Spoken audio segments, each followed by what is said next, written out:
Okay, survivors, grab your T-Virus plushie and your Umbrella-branded nightlight, because Capcom just dropped a gameplay demo for Resident Evil Requiem. And this isn't the kind of horror where you flex with a shotgun or do tricks with a magnum. Capcom decided you get a lighter, a death wish, and enough panicked wheezing to make your Fitbit call the cops. This is survival horror boiled down to pure terror, and if the witch doesn't kill you, the cardio just might. Gamescom 2025 gave us the goods, a new trailer and a gameplay demo for Resident Evil Requiem. Releasing on February 27, 2026, and available on PS5, Xbox Series, and PC. The new lead, Grace Ashcroft. She's not a soldier, she's not a cop. She's not even a rookie with great hair like Leon. She's an FBI analyst pulled into Raccoon City, chasing the mystery of her mother's death. Grace isn't built for combat, and that's the whole point, because the horror hits harder when you're powerless. Something Silent Hill F may have forgotten. The demo is savage. Grace wakes up in a dingy sanitarium called Rhodes Hill Chronic Care Center, strapped onto a gurney with blood draining out like she just got scammed by an LA juice cleanse. No HUD, no weapons, just you, a flickering lighter, and the sound of something crawling in the shadows. The Resident Evil engine is looking better than ever, with texture so detailed you can practically smell the mold. And puzzles are back, of course. Fuses, locked gates, hidden doors. You know the drill. It's Resident Evil. So if you want to open your janitor's closet, you're going to have to find the Jewel of Horus and solve a riddle from Gandalf. And then there's the Witch, the new stalker enemy. Think Mr. X if you learn some new tricks in Silent Hill. She doesn't just stomp hallways, she rips through ceilings, kills the lights, and manipulates the space to trap you. She feels smart, predatory, and the demo makes it perfectly clear you are not killing her, you're surviving her.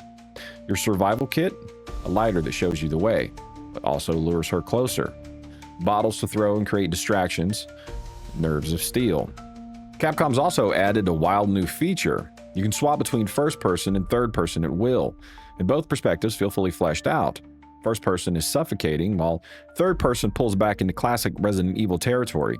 This isn't just a toggle, it's a design choice that makes tension hit from two angles.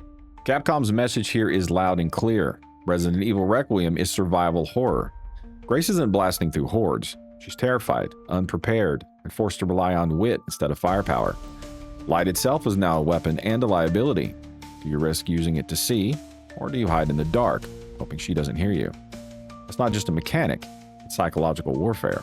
Fans are already losing it online.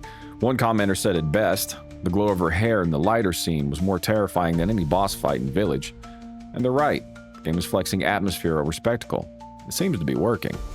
Now let's be real, this is Resident Evil, and at some point Grace is probably going to find a gun, even if it's just a rusty revolver or a couple of shotgun shells. That part's not confirmed, but it fits the DNA, and I seriously doubt Capcom wants us white-knuckling a 12 to 15 hour campaign armed with nothing but bottles and a Bic lighter. More likely, the early game leans heavy on pure survival horror, and then weapons slowly trickle in later to keep things balanced. Which brings us to the spicy speculation, Leon Kennedy.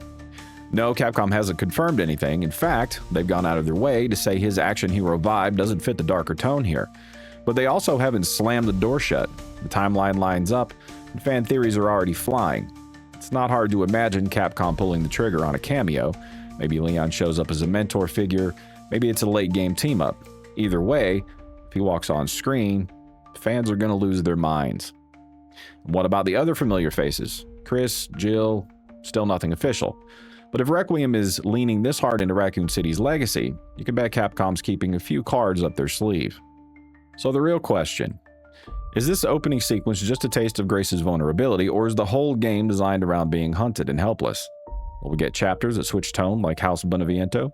And given how perfectly this plays in first person, VR support almost feels inevitable, because nothing says 2026 horror like strapping on a headset and accidentally punching your TV while the witch drags you into a closet. So here's the verdict. Resident Evil Requiem isn't about killing your way through zombies. It's about pure primal fear. It's about running when every instinct tells you to fight. It's about holding your breath as a lighter flickers in the dark.